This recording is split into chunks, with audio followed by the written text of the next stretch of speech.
Passenger मिल गया। वो तो बहुत बड़ा आदमी होगा शायद, आज तो अच्छा कमाई होगा मेरा। चलो आओ वो थोड़ा आगे। ओके बैठिए, यहाँ बैठेगा।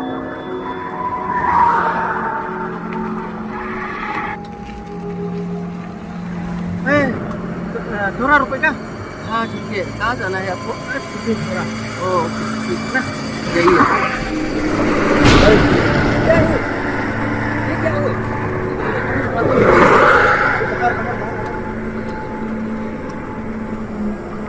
फटाफट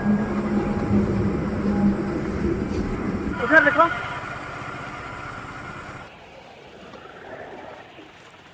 सोचा था ये पैसेंजर को